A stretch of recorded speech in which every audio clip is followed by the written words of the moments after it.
Musty smell on clothes and towels can make your fabric smell awful, and it can come back again and again.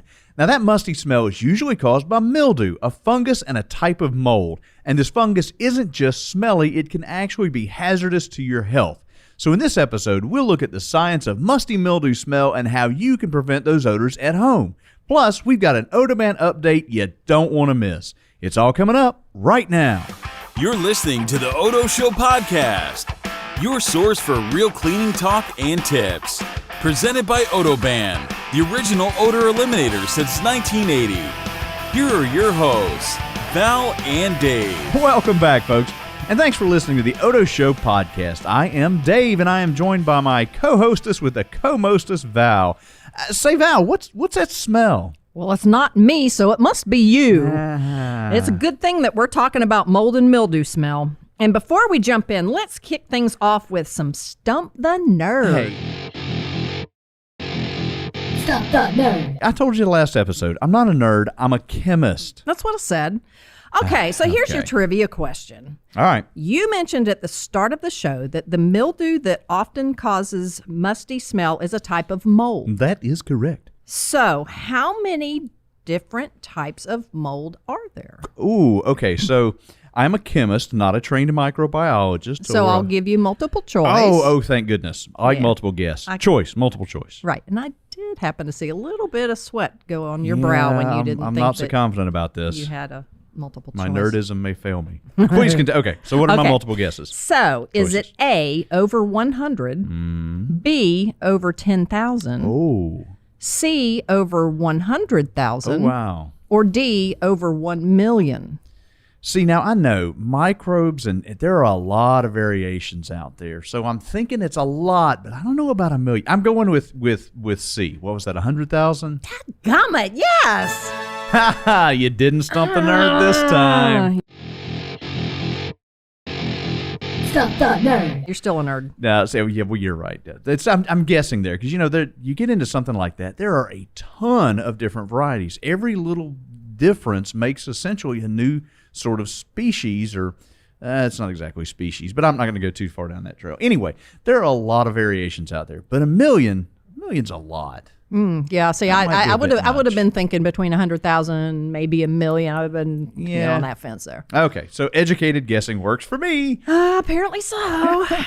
Okay. So right now, as we were saying, a musty smell on fabrics is typically the result of mildew byproducts. So here's a little more science. Those byproducts typically include things like spores, which is, of course, how they reproduce, and other MVOCs. And if you're playing along at home, that's microbial volatile organic compounds. MVOCs, that sounds like that could have been an 80s rock group or something. They would have been good. I wouldn't have gone to see them. They would have stunk. They'd have stunk. Okay, all right. So as mildew grows on the fabric, it releases these organic compounds in the air, and what we get is that tangy, earthy smell that we all know is, musty smell or mildew smell. And what you're actually smelling there is mildew byproducts. So guys, it's mildew poop. Yep, it's mildew poop and pee. That's what the smell is. Great. I'm never going to be able to think of it any other way from now on. I smell mold poop. All right, now before we go too far down this rabbit hole, my director's flagging me down here. I want to throw a special shout-out thank you to all you guys that have left us reviews on Apple Podcasts. We really appreciate getting those reviews. It does a lot for the show here, and we just love to hear what you think about the show and what you think about our products or any ideas you've got. So if you leave us a written review, we will actually give you a shout-out on a future episode. Speaking of shout-outs, I'm not sure if everyone knows that we have a YouTube channel for the Odo Show, and you can get to that by going to our homepage, odoban.com, and there's a link there to the YouTube channel. Clickety-clickety. That's right. So check that out. We just recently put up a poll and asked our fans, what is your favorite Odoban fragrance? And we got quite a few answers here. The number one is still eucalyptus at 64%. Always is. Fresh linen comes in second. Which is moving up. Yeah, and lavender's third. But we did get a comment from Maria Rivera, and so I just want to give her a shout out. She says that she loves both the eucalyptus and the lavender. Oh, thank you, Maria. Those are great picks. They are fantastic picks. Now, I told you guys, too, that we were going to give you guys a little Odoban product update. So buckle in. Here's your update. So if you guys know and love our 360 spray, that's the Odoban disinfectant deodorizer in the spray can, the ready to use. And the 360 spray, of course, sprays at any angle, upside down, no matter how you turn it. Well, we are changing the packaging on that. You know, we had a lot of issues. It had the removable cap, with the cap getting lost and then the buttons just hanging out there so you can accidentally spray it if you jam it in the closet or your can falls over. So we have changed that packaging to be a straight-sided, what we call a spray-through cap. In other words, you don't have to take the cap off to spray the stuff, which means no more parts to lose. It's not going to get accidentally sprayed real easily. So you will see that in all of our retail locations soon if it's not already there by the time you hear this. And, you know, I kind of, at first, I was like, I don't know, maybe it was just the change of it, you know, because I always liked the shape of the bottle we had. I thought our package was pretty cool. Yeah. But when they decided to go to that cap, I was thinking, I don't know. I don't know. But you know what? I love it. You know, the more I've used it. It's comfortable. It is. It's easy to use. And I'm telling you, every can I had at the house was missing the cap. Yeah. And I realized, you know, that gets to be an issue. Plus, it's something, you know, it's one less thing to throw away, less in the trash. So it's really kind of a neat thing. I'm really digging them, actually. Yeah. You know, I'm kind of thinking that maybe with this pandemic, I've been like in the house too much because I feel like I need to get out more if I'm that giggly. You're excited about I'm giggly about, top. you know, a spray cap. Yeah. That's our job. That's what we do. That's true. That's true. Now, guys, speaking of pandemics and times changing, you know, summer's coming around and everybody's getting out and moving and doing, and the summertime is a key time for mold and mildew to come back, especially here in the southeast where it's going to be nice and humid as always. Get out with your stinky friends. That's it. So we are talking about mold and mildew smell. And the first step in this is we're going to give you guys some tips on preventing that mold and mildew smell from getting in your fabrics in the first place. And then we'll throw out some ideas, if you do get stuck with it, on how to get rid of it. Now, you know, mold and mildew loves damp, dark areas to grow in. And any moist clothing left in dark areas, like a clothes hamper or a poorly ventilated closet, it's an ideal breeding ground for those microbes. They're just going to go to town in there. Yeah. So here's some ways to prevent those musty odors in your clothes and in towels, like your beach towels, your pool towels, and even just your towels in your bathroom. You know, even shower. just your towels. I noticed that mine, you know, starts getting a little funky sooner. Yes. So what you want to do is you want to keep your damp clothing and your towels out of warm, unventilated environments. Bathrooms get real steamy, and that's why, you know, they start getting smelly real quick. Yep. So, you know, heated spaces that have little airflow, like the inside of your car, you know, during the summertime, or even if your home's heated during the winter, those are ideal places for mold and mildew growth. Yeah, anytime you've got the warmth and the lack of air circulation, that's where it's going to be. So you don't want to leave damp fabrics out in those kind of conditions for very long. Got wet clothes or wet towels, don't just throw them in the trunk of the car when you're coming home from your friend's house and leave them there and forget about them. I've done that before. Yeah. You know, if you're mowing the grass and stuff like that somoplace, like if you've gone over to your mom's to do that. Which I do. Yeah, you don't want to do that. Now, in these areas that have the high moisture levels and lack of airflow, you want to do something to correct that if you can. You know, keeping the moisture down, increasing the ventilation is a key to solving that problem long term. You know, a lot of places you can plug in a dehumidifier. You can use something like that to pull the humidity out of the air. Particularly in older houses, the closets typically didn't have vents. You know, our house was, I think, built in the early 90s, so it's not young, but we've got vents in the closets, and that helps a lot with that, keeping that airflow moving. Now, and the other thing you can do, if you do have these areas, is if you clean out the closet and spray a little Odoban on the walls, the floor, the carpet, just sort of treat the closet in the background instead of directly on the clothes, that can really help prevent mold and mildew growth over time. Yeah, just treat them regularly. Anytime you think about it. Exactly.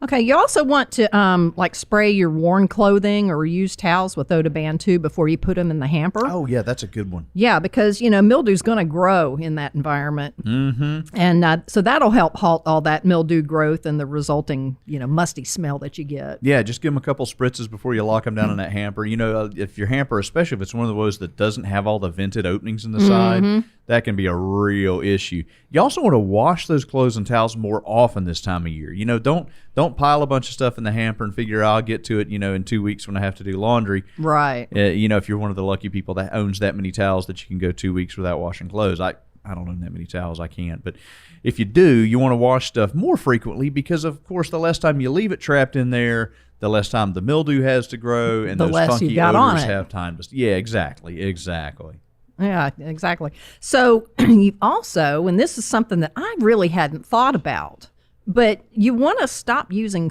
fabric softeners because the softeners and any of your other laundry additives, they can leave deposits on your clothing and in the washing machine, and that may be contributing to some of your unwanted odors too. And I never thought about that. Yeah, the stuff that it leaves, that your typical fabric softeners, those heavy chemicals they leave on the clothing, actually acts as food for microbes. Bacteria and mildew can actually use that as a food source. Yeah. Not only that, it traps the odors, so the odor gets locked into some of that stuff, and it's really hard to get rid of.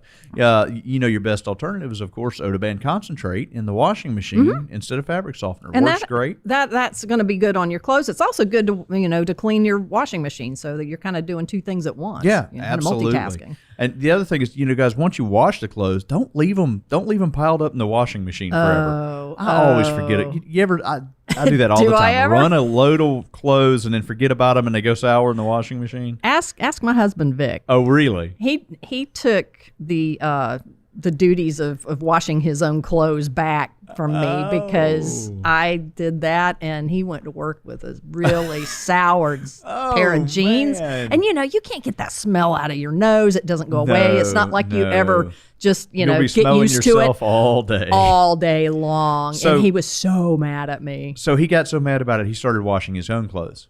Yeah. That was a plan, wasn't it? Yeah, you're taking the fifth on that one, aren't you? I'm not saying a word. So, don't leave stuff in the washing machine. Go ahead, pull it out in a short amount of time. Go ahead and get it in the dryer. Get it dried well, and don't leave it in the dryer. Go ahead, pull it out, fold it, put it in a closet somewhere that isn't musty, that has that good airflow. Because, even the dryer, stuff doesn't get 100% dry in there. You still got a little moisture. Especially like if you're doing sheets or towels, and a lot of times they'll wad up together, and there's always going to be something in there that's still damp down in the heart of it all. Talk about a nice, warm, closed up, tight environment. Oh. Man, there's no airflow inside that if the dryer's not running.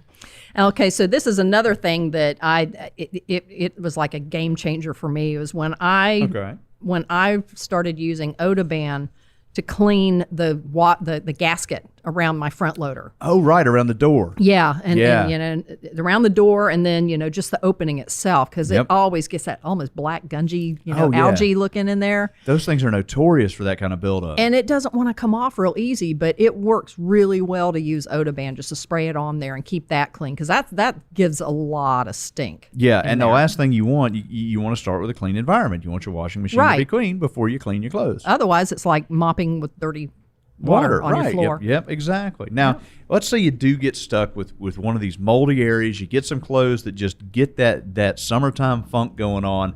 What's the best way to get rid of it? Now, the idea here is you definitely want to wash them. You're going to have to wash them well to get rid of all those little particles and all the little moldy bits that still may be running around in there. Little bits. Now, like we said, before you actually wash it, check your washing machine. Make sure you're starting with a clean playing field, as the case is. Make sure your washing machine smells right or doesn't smell at all. And you want to wash those clothes on an extended cycle if you have the option, in as hot a water as the clothing will allow. Whether it's warm or hot, you got to check the tags on the fabric, make sure you're okay there. And just use your normal laundry detergent. But the key there is don't overdo it. A lot of people add extra when it smells real bad. And see, that's with the HE washers. You really have to watch that you're not using too much. Right. With the HE, you get less rinse out. Even with a traditional washer, if you really just double up on the amount of detergent in there, it can leave compounds on the clothing that, again, functions as food. And a lot of people would think, I just need to use a little bit more soap in there. Maybe I didn't get enough in it and it's not getting clean enough, but it's actually doing more harm than good. We say this over and over again. More is not always better. No. Not at all. No, follow label directions. Follow the label directions. So use the correct amount of detergent, but use your normal detergent. And also, again, think about not using fabric softener. Try using Odoban concentrate in the washing machine instead of your fabric softener in the dryer or in the washing machine. And that way you leave less compounds on there that will be food for those microbes. Okay, so with you, when you're using the concentrate, how much do you want to put in there? Oh, right. So if you check the label, it's 8 ounces of concentrate and, whatever fragrance you like. 8 ounces of concentrate in the final rinse cycle. Now, if your washing machine is nice enough to have a fabric softener dispenser, you can actually just fill it up with the Odoban concentrate. It automatically meters it out in the last rinse, and you don't have to worry about it at all. And the reason you put it in the rinse is because you don't want the Odoban and the detergent sort of fighting with each other. Sort of one process at a time. And that way, you get it to hit it with the Odoban at the end of the cycle, and everything's happy and smells great. Yeah, and if you ever have any questions about how to do a dilution chart and, how much Odoban concentrate you need, head on over to our YouTube channel. We've got quite a few videos on there that we talk about how much do you need for, whichever task that you have at hand. Yeah, the YouTube channel is a great resource for how to do any of these things we talk about here. We got a lot of stuff on there. So now once you've washed them, again here, this is key. Don't leave them in the washing machine. Go ahead and be prompt. Get the Otherwise, you're doing it again. Otherwise, you're just going to be doing this again in 2 days. That's Ask the me how I know. definition of insanity. That's possible. So yeah, go ahead and get them dry. And if you want to dry stuff out on the line, if you're in a climate where it's sunny and it's dry outside, hang them up on a clothesline. Kick it old school. Yeah, it's fine, man. I love clothes dried on the clothesline. They just smell great. Yeah, they really do. Unless it rains, then you're right back where you started. So if you've taken preventative steps, but musty odors you're still smelling this over time, this may be due to a larger mold infestation in your home. Because mold reproduces through microscopic spores. Right. Yeah, it's hard to track everywhere the mold can get because those spores get carried by the air system. Yeah. They go right through your filter. This isn't something you're eliminating with an AC filter. And they're constantly breeding. They're like bunnies. Yeah, if it gets warm and it gets humid, man, poof, you've got mildew everywhere. So if you're in a situation where you think you might have a larger mold infestation, it's going to take some remediation, and you may want to talk to a professional about it because it can have some serious ramifications for your family's health. Depending on what kind of mold it is. What type it is, where it is, level it. So it's always a good idea to have a professional look at that sort of thing and at least give you a consult about what the best plan of attack is. Yeah. And then I am about to go on vacation, and I cannot wait. Brag. I know. We're going to South Florida where my mother-in-law is, and she lives right there at the beach. Oh, awesome. I knew you were going to work a brag on that into this episode. I could see that. I know. I'm just bubbling over. But swimsuits is one thing that, we're going to have to be thinking about because those can quickly sour and smell of mildew. And it's like, whenever you go to the beach and you change your clothes because you don't want to sit in wet clothing in your car. Yep. What do? You put them in a plastic bag. Throw them in a Kroger bag. It's Kroger for us or Safeway or whatever grocery store you use. Throw them in a plastic grocery bag. Yeah, they don't have Kroger down there, so it'd be Publix. Throw them in a Publix bag. Insert grocery store of your choice. Exactly. And you tie it in a knot so the water doesn't get out, and you throw them in the trunk of your car. And you forget them. Oh, yeah. Yeah, so, that's going to leave some really smelly clothes. Oh, and man, if there is anything worse than pool water funk, it is ocean water. Funk. Holy cow, that stuff smells horrible. Oh, yeah, when I used to scuba dive, yeah. I mean, the neoprene suits. Yeah. You can actually use Odoban concentrate. On the suits, yeah. We actually have a pretty good business with dive stores. Yes. We have an Odoban dive product that you can use to freshen up your suits. I wish we had it back in the 80s. So what's your hack for the swimsuits? I knew you were going somewhere with this whole swimsuit thing. I digress. Okay. So after you change out of your your swimming suit or your trunks or whatever, spray the bathing suit inside and out with Odoban, just the ready-to-use spray. Okay. And then that way, and you also want to do that with your towels. Oh yeah, good point. Don't forget the towels. Don't forget the towels before you cram them in the Kroger Publix Safeway bag of your choice. And then, just store them away, preferably in like a cool, dry place if possible. So like get that AC cranking. Crank the AC and don't forget to take them out. Yeah. Oh, that's the key. Don't forget to take them out. Don't seal it up if at all possible. Just leave the bag open so it can breathe. Yeah, that was we're about, folks, you don't know if you know where the headquarters is here, but I grew up in the area, and we're about 3.5 hour drive from the coast, and we'd go down there on the weekends, and there was always that last run as a kid where you go play on the beach and you get wet. Oh, yeah. And then you got to change in the parking lot with mom and dad holding the towel up before you come home. And man, I tell you what, in a 3.5-hour drive home, if you tie those bags up and don't put a little Odoban on them, it is amazing the level of funk you are going to get. So as soon as you get home, you want to launder those with your regular detergent. Time is of the essence. And use your Odoban concentrate on that, just like we said before. Well, guys, I hope we have given you some fun facts and a little way to make your summer smell a little better. We hope you guys have a good time and get out there and get to go to the beach real soon. Yep. And until we see you again on the radio, make life fresh. Thanks for listening to The Odo Show, presented by Odoban. If you've enjoyed this episode, please leave us a review and subscribe so you'll never miss an episode. Until next time, make life fresh.